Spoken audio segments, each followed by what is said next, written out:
Hi, I'm Maura. My parents told me my sister deserved the house, so they gave it to her behind my back.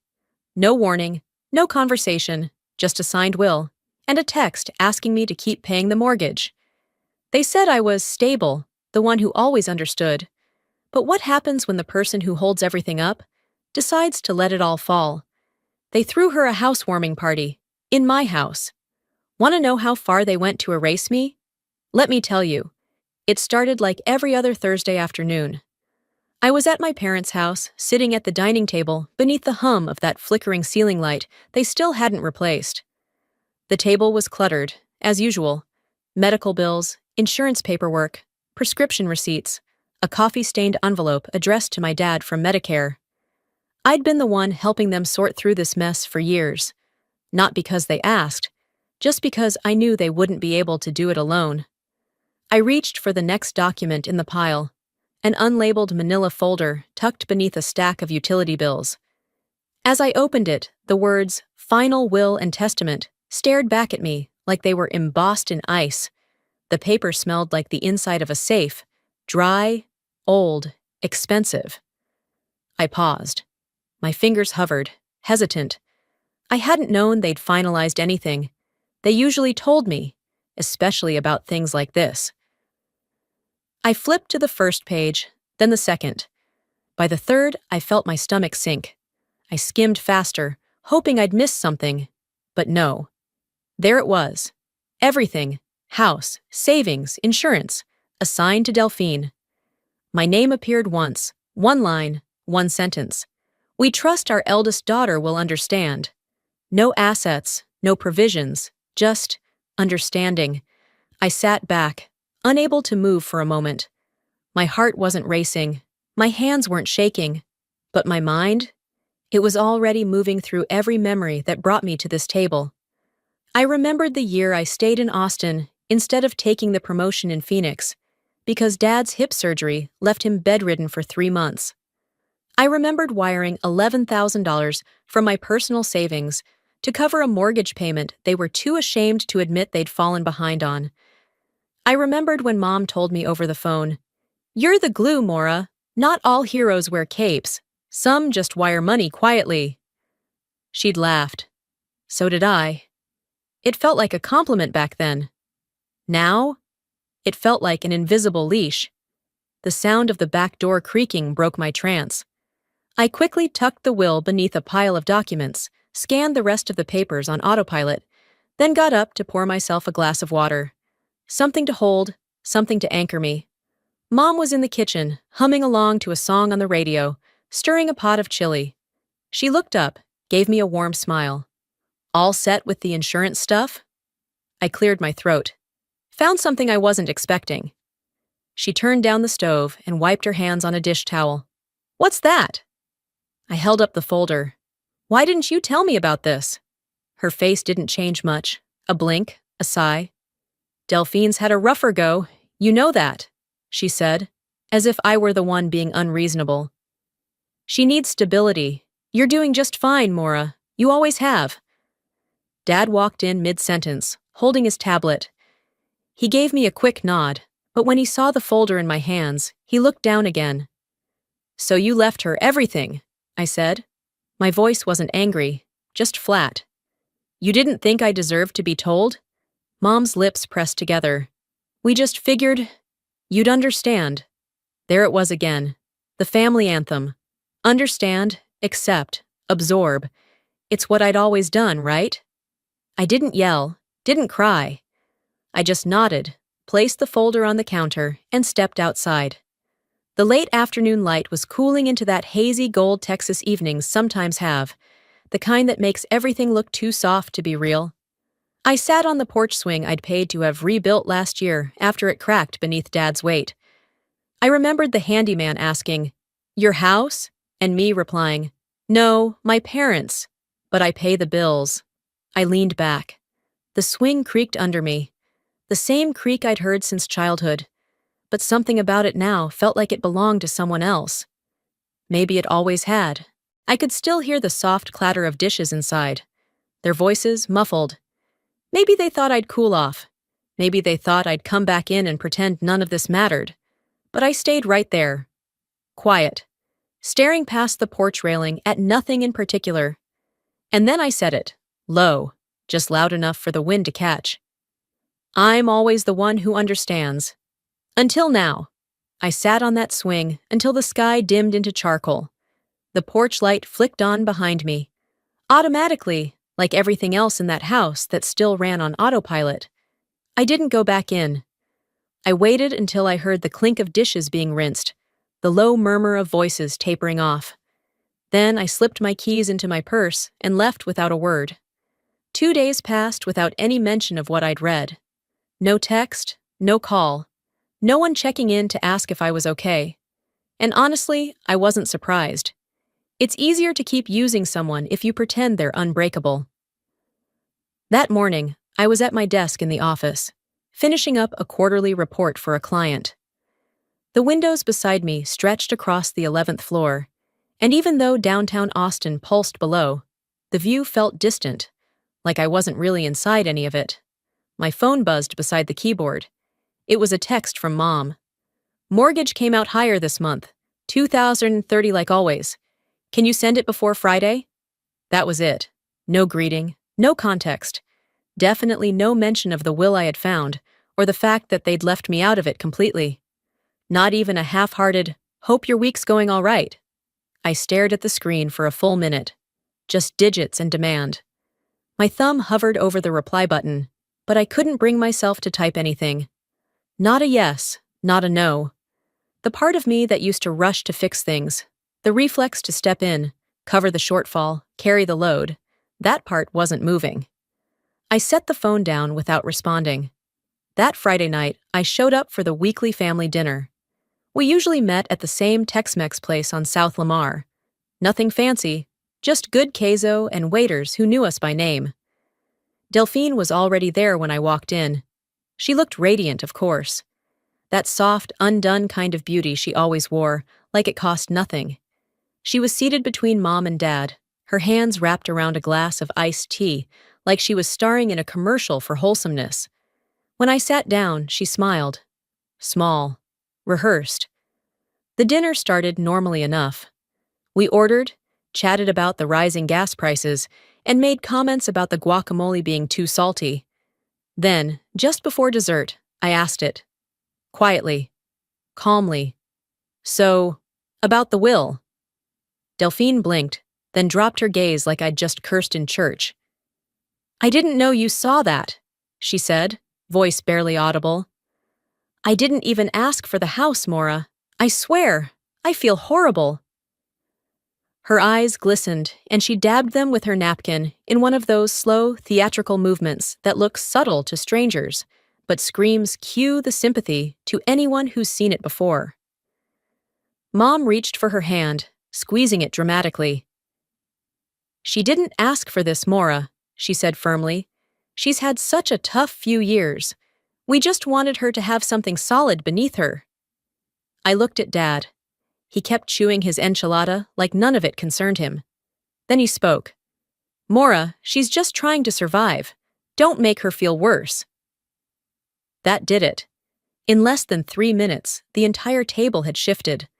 I was now the villain, sitting across from the poor, misunderstood baby sister who had so much on her plate. No one said a word about the mortgage I'd been paying.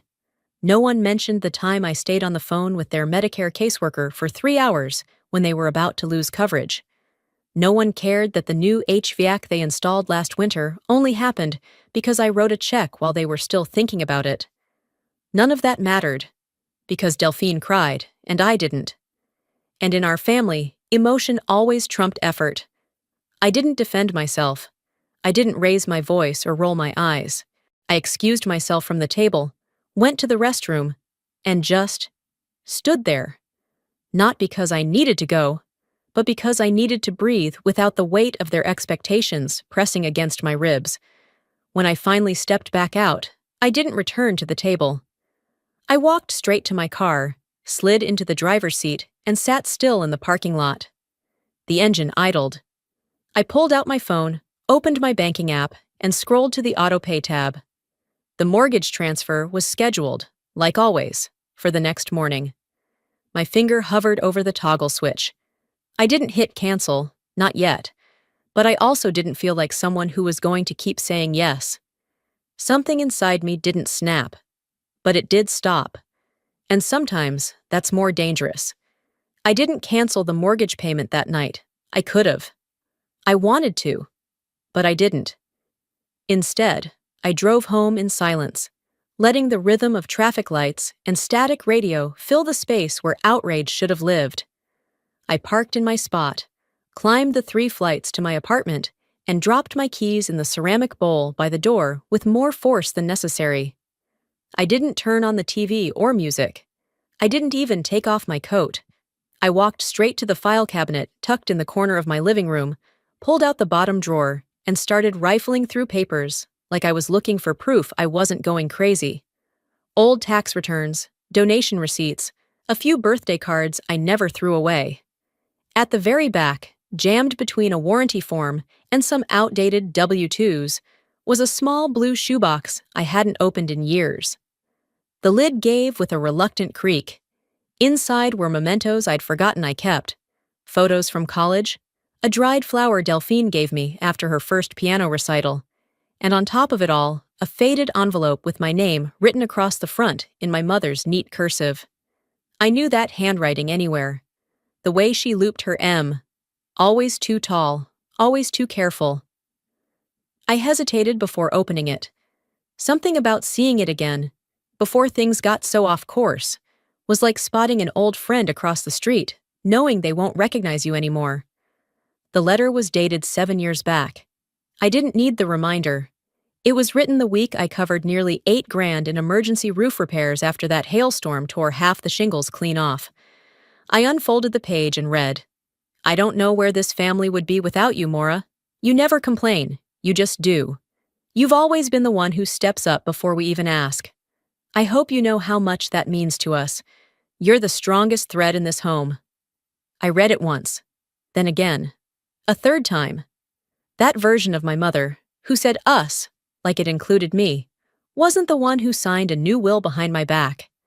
She wasn't the one sending me invoice-style texts asking for mortgage transfers, like I was just a financial institution with a pulse. This woman, the one who wrote this letter, had seen me. And now she only saw what I could give.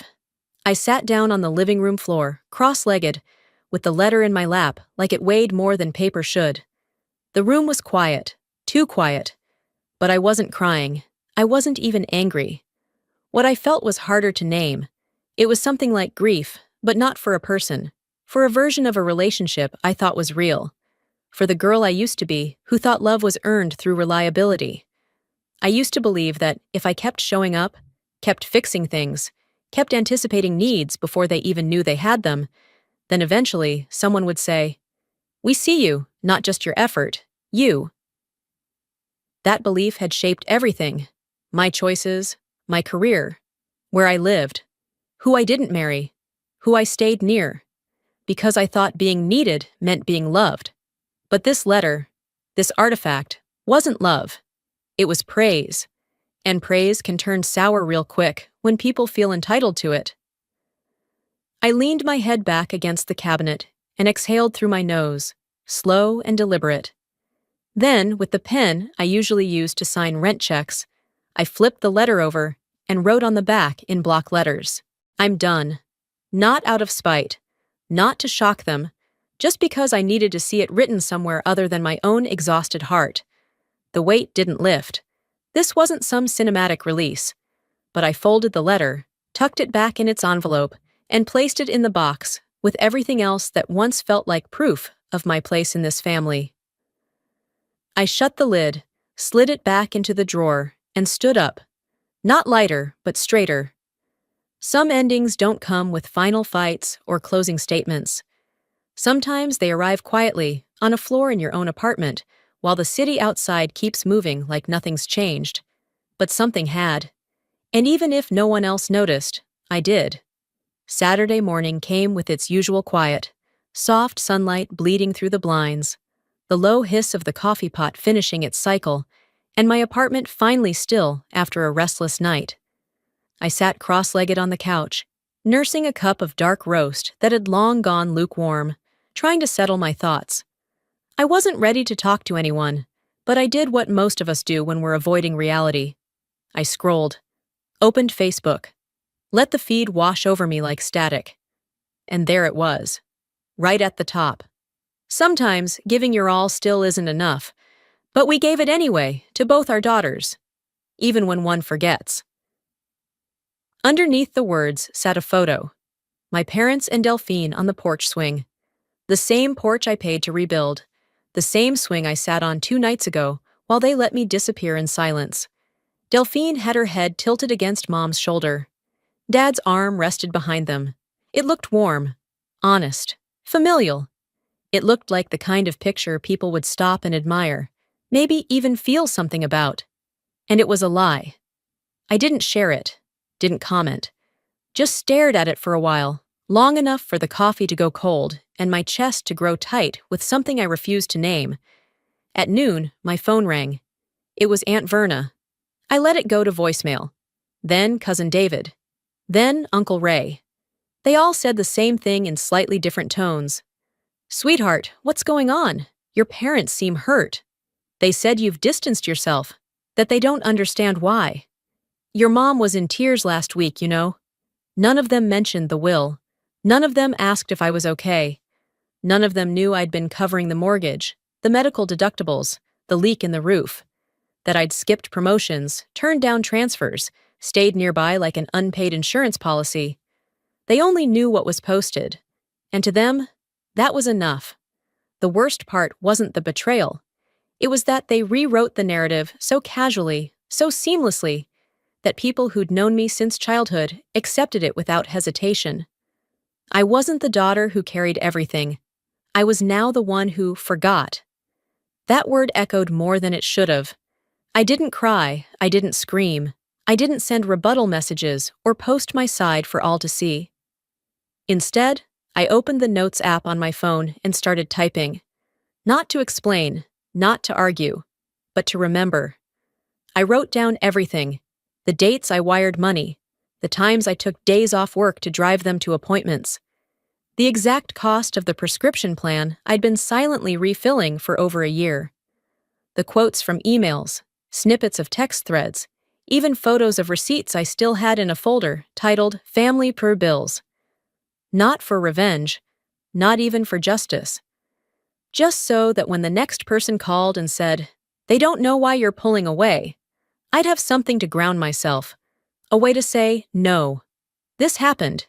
You didn't imagine it." I scrolled to the top of the note and added a title. Typed it slowly, deliberately. If they get to write the story, then I get to write mine. The coffee was cold. The living room was quiet.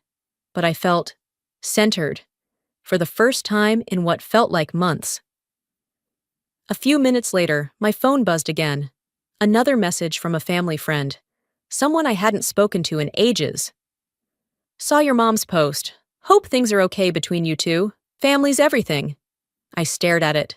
Family is everything. That's the kind of thing people say when they've never had to choose between being included and being used. When the only version of family they know is Sunday dinners and birthday calls, not the unspoken expectation to be the one who fixes everything while being erased in the process. I didn't reply. I closed the note, plugged in my phone, took a long sip of the cold coffee, then poured what was left down the sink. No anger, no drama. Just a quiet understanding that if I didn't preserve the truth for myself, no one else would. I held the envelope like it might bite.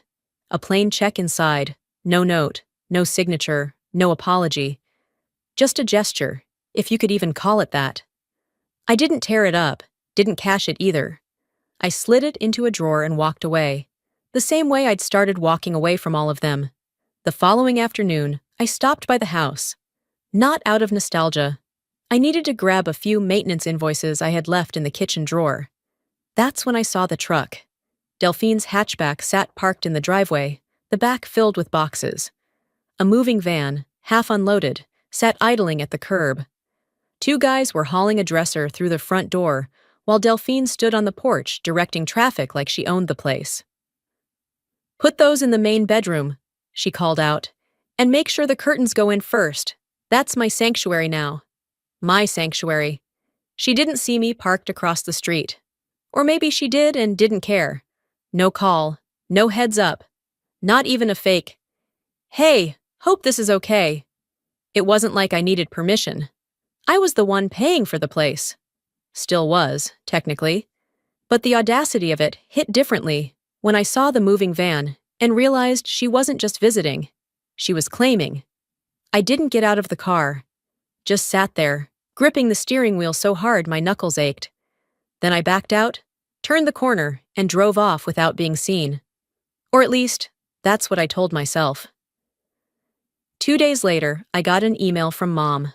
Subject line: Revised financial plan. Please review. Attached was a PDF labeled Updated Medical Budget. I opened it expecting to see some new estimates. Instead, I found my own spreadsheet, one I'd written 6 months earlier when Dad's physical therapy copays doubled. Every column, every projected cost, even the font color, identical. The only thing different was the name on the footer. Prepared by Delphine Rivers. I stared at it for a long time, as if the data would rearrange itself and prove me wrong. It didn't.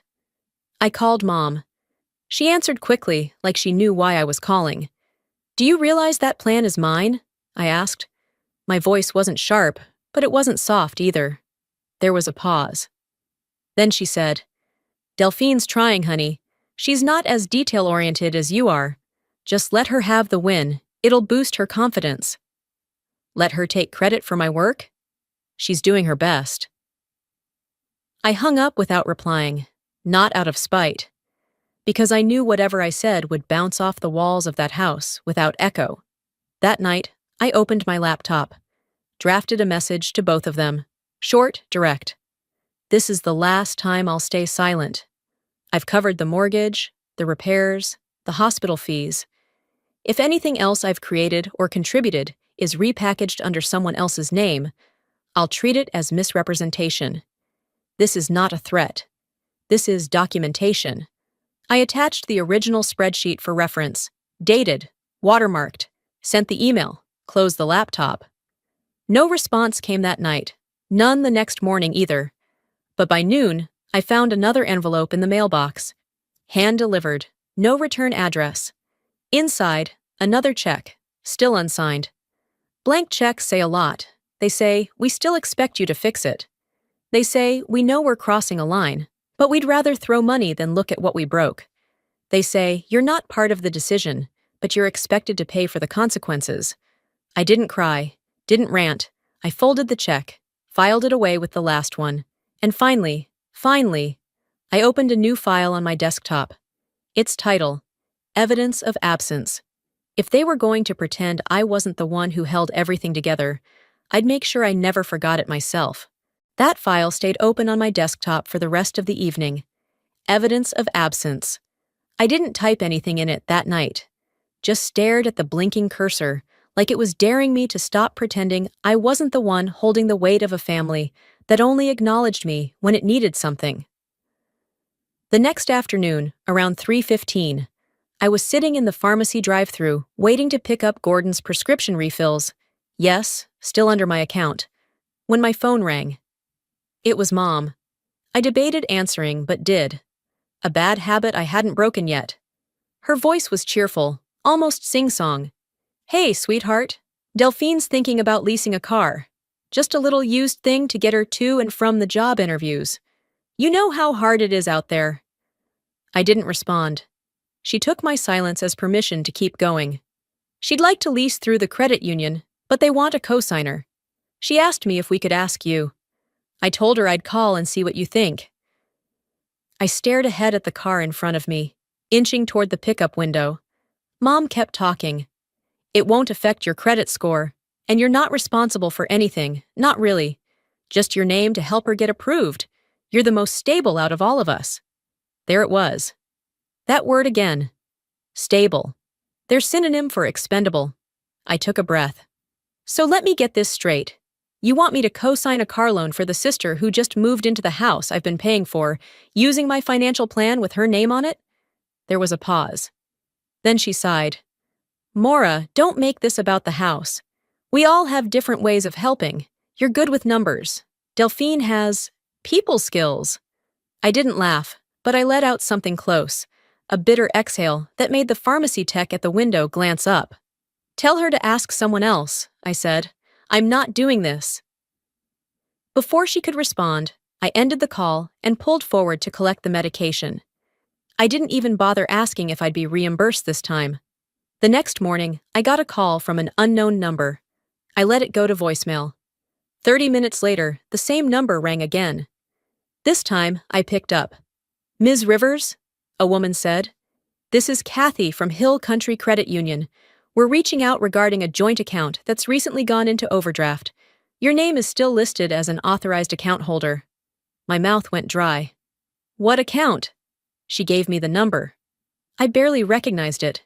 It was one I'd opened a decade ago to help my parents consolidate their bills during a rough patch. We'd never officially closed it. I assumed it had been forgotten. Apparently not. She continued. There was a transaction last week for $412.26, a payment to Texas Imaging Associates. My stomach turned. Medical charges. I never authorized that, I said. I understand, ma'am, but since your name is on the account, we'll need your consent to formally remove liability and close it. I ended the call, drove straight to the branch near my office. No appointments, no hesitation. It took 40 minutes to untangle myself from the mess. But when I walked out of there, my name was no longer tethered to anything with theirs on it. That night, I drafted a final email to both parents. Attached to it was a notarized letter, signed, scanned, and sealed. Effective immediately, I withdraw from any and all financial associations, formal or informal, related to Gordon Rivers, Lorene Rivers, or Delphine Rivers.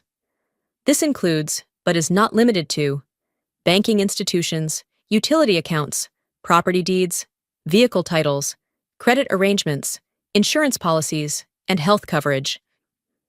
Do not use my name. Do not forward me bills. Do not assume consent or connection. This is not a request. This is a boundary. I didn't expect a reply. I didn't need one.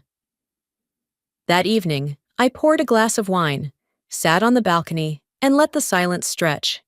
The kind of silence that used to feel lonely. Now it felt earned.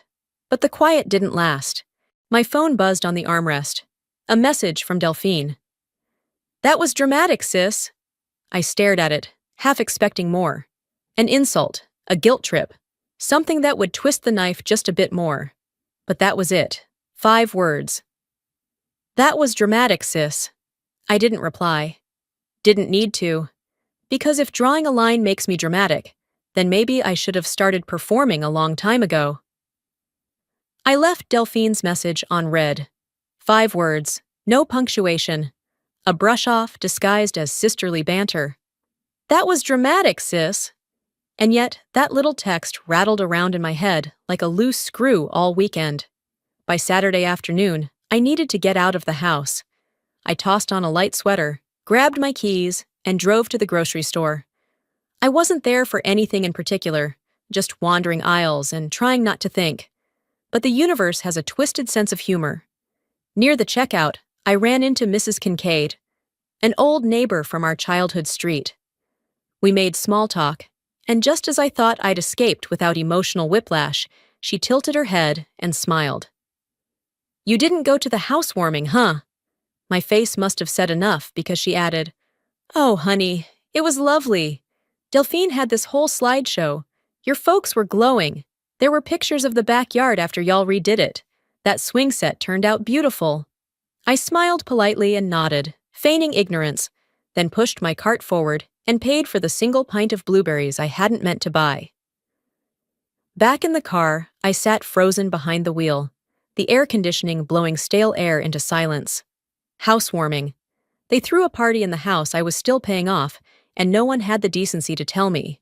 No call, no invitation. Not even a backhanded group text. Just exclusion by omission. When I got home, I searched the event on Facebook. There it was. Tagged photos, heart emojis, comments from people I barely remembered. "You're such a blessing, Delphine. Your parents must be so proud. This girl right here, she's holding it all down." Not even a single mention of me. Not one. I scrolled through the photos until I found the porch. The one I paid to have repaired. The one I stained myself with a brush at dusk while Dad sat inside complaining about the draft. There was Delphine on that same porch, posing in front of a potted fern I'd picked out, smiling like she'd been there all along. And then the kicker. Sunday morning, my phone buzzed again, this time with a tag notification from a local news article. "Youngest daughter's sacrifices keep family together through health struggles." The headline sat above a glowing profile piece, a story about how Delphine had returned home to help her aging parents, how she'd stepped up during tough times, taking over household tasks and easing their burdens. There were quotes from Mom, even Dad, praising her maturity and grace. Not a word about who had covered their premiums, or the late-night calls to insurance, or the fact that their mortgage was auto-drafted from my account for 7 years. They didn't just erase me, they replaced me. I didn't cry, didn't yell. I laughed, once. Not because anything was funny, because clarity sometimes arrives as a laugh when what you really want to do is scream. I opened the document on my computer, my running archive. Dates, wire transfers, tax receipts, photos of invoices, records of every repair, delivery, payment, pharmacy pickup, bank statement. Then I opened a second tab, drafted an email, attached the file, addressed it to the family attorney who had once handled Dad's pension paperwork, BCC'd my accountant, and finally, just for the record, added my own email to the CC line. Subject: Estate discrepancy, records attached body. For documentation purposes only, please keep this on file for future reference. No further action required at this time. I didn't send it out of spite. I sent it so the truth would exist in more than just my private cloud folder. That evening, just before sunset, I poured a glass of water and stepped onto the balcony. The city moved beneath me in its usual rhythm. Dog walkers, delivery bikes, couples strolling past crosswalks they didn't quite wait for. My phone buzzed once on the table beside me. A new message. "Feeling petty now?" Delphine again. She always knew how to twist a knife with a smile. I didn't answer, didn't even open the message fully. But I did look up at the horizon and whisper, just to myself, "If truth makes me petty, then I'll own that crown." The next day, the air felt heavier, like the sky hadn't made up its mind whether to rain or just hang there, gray and waiting. I opened the windows in the living room, but kept the blinds tilted. I didn't want light, just air. Delphine's message still sat unread in my notifications, mocking me with its smug brevity. "You're being dramatic. This isn't a courtroom, Maura." Maybe not, but the truth deserved documentation, even if no one cared to read it. I didn't respond. I didn't need to. I opened my laptop, pulled up the folder I had meticulously curated over the past few weeks, and gathered the attachments. First, the full mortgage history, every payment, every date, every amount. Then the scanned copy of the original will, the one drafted before Delphine moved home, and the narrative shifted overnight. I addressed the email to the family's longtime attorney, seeked my own legal contact, and included the notary's office that handled the most recent revision. Subject line: "Let the record show. No dramatic closing. No passive-aggressive comments. Just facts." I hit send. The screen refreshed. Then I closed the laptop. 2 hours passed. Silence. No acknowledgement. No apology. Not even a typo-laden reaction from Dad asking, "Why'd you do that?" My phone rang once. Lorene. Declined. A second later, Gordon. Declined. Then a call from a blocked number. I didn't need the caller ID to guess.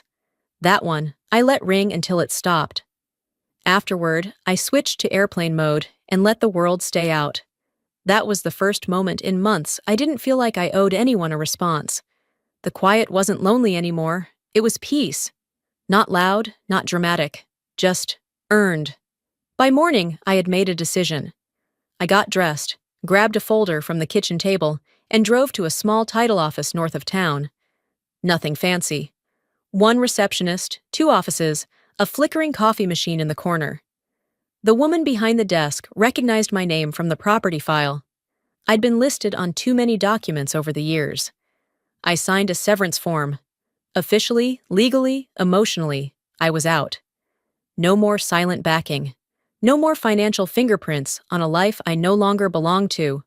It took 23 minutes. I kept the signed copy in my purse. Not out of fear, just as a reminder. On the way home, I stopped by the old house. Not to go in. Not even to knock. I pulled up along the curb, walked up to the mailbox, and dropped in the house key. No note. No farewell speech. Just the clink of metal on metal as it hit the bottom. Done. I didn't wait around to see if someone peeked through the blinds. I didn't check the porch or glance at the flower bed I used to weed every spring. I turned back toward my car and drove off. That night, from my apartment window, I could see the clouds finally give in. A quiet rain painted streaks on the glass as headlights blurred below. I glanced at my phone, half wondering if another message would come. It didn't, but something else did. Curious, I checked the county listing website for properties recently posted for sale. There it was, 2647 Springdale Avenue, single-family home. Charming, updated porch, great bones. A photo showed the swing I'd rebuilt, the one Delphine posed on, the one they never once said thank you for. The porch light in the picture was off. But the weight? That was off me now, too. 2 weeks later, I drove past the house one final time. I hadn't planned to. I was on my way back from a workshop I'd led at the college, an elective on budgeting basics for seniors who never had to manage their own money until now. It had gone well. Light laughter, a few appreciative nods. A man in his 70s who whispered on the way out, "I wish someone had explained this to me before my wife passed." The sun was dipping low as I turned onto Springdale Avenue. Out of habit more than anything, there it was, 2647. The grass hadn't been cut, the windows were shut tight, and the for sale sign in the yard was slightly tilted, its bottom half flapping in the breeze. No cars in the driveway, no sign of Delphine or anyone else. I didn't stop. I didn't need to. But I slowed down just enough to look, really look, at the house that once demanded everything from me, without asking if I had anything left to give. The porch still had the swing, the same one I'd rebuilt, the one she'd used in the listing photos. I didn't feel anger, just distance, like remembering a version of myself I no longer spoke to. That night, after dinner and dishes, I returned home to my smaller rental outside the city. 2 bedrooms, 1 bathroom, a modest backyard with a fence just tall enough to keep out the world. I opened the mailbox on my way in, just junk and one cream-colored envelope with no return address. Inside, a single sheet of paper. My mother's handwriting. Careful. Like she'd written it slowly, afraid the paper might crack under the weight of her words. "I should have protected you too. I saw what you carried and mistook your quiet for indifference. You were never invisible, Maura. I just didn't look hard enough. No, I'm sorry. No plea for reconciliation. Just acknowledgement. Too little, too late. But it was more than I expected." I placed it on the counter, next to the letter she wrote years ago, back when I was the glue, the helper, the invisible backbone. Later that weekend, I sorted through old boxes I hadn't touched since the move. In one, tucked between receipts and an unused planner, I found the envelope with her original letter, the one where she called me, the thread that holds this family together. Funny how the same hand wrote both letters, yet they lived on opposite ends of truth. I placed them in the same drawer, not to honor them, not to keep wounds fresh, but because I didn't want to erase anything, not the girl who tried too hard, or the woman who finally walked away. I didn't frame them, but I didn't throw them out either. Healing isn't about pretending it never hurt. It's choosing not to keep bleeding over the same story. These days, my mornings are quiet. I teach part-time, bake on Sundays, volunteer with the local food bank on Wednesdays. My phone rarely rings, and when it does, I don't jump. I still remember their birthdays. I just don't reach out anymore. I haven't blocked anyone, but I don't pick up either. Some calls don't need to be answered. Some silences speak loud enough. I'm not angry. I'm not even sad. I'm just free. And if freedom looks like a one-bedroom rental with mismatched dishes and a garden that grows crooked cucumbers, I'll take it over being needed for all the wrong reasons. That evening, I stood in my kitchen, poured myself a glass of water, and opened the window. The breeze carried in the faint scent of jasmine from the neighbor's yard. Behind me, the drawer was closed, letters sealed in silence. I whispered to the empty room, not as confession, not as declaration, just fact. I wasn't the one who left. I was the one who stopped holding the roof up. Sometimes walking away isn't a sign of defeat. It's the beginning of peace. I used to think that love meant giving everything without keeping score. That if I kept saying yes, eventually someone would say thank you. But what I've learned is this. If you keep handing over pieces of yourself, one day you'll wake up and wonder what's left. You don't owe anyone your silence just to keep their comfort intact. If you've ever been the one holding the roof up while everyone else lived like the house was theirs, I want you to hear me clearly. It's okay to stop. It's okay to let go. It's okay to be done, even if no one understands why. And now, I want to hear from you. Have you ever had to walk away from people who expected too much and gave too little? Have you been painted as the villain for setting boundaries that should have been respected all along? Let me know in the comments. Drop a 1 if this story touched something in you. Tell me where you're watching from, your city, your story. And if you didn't connect with this video, that's okay too. I'd love to hear why. Your voice matters here. This is a space for real stories, for honest healing, and for people who are tired of carrying the weight alone.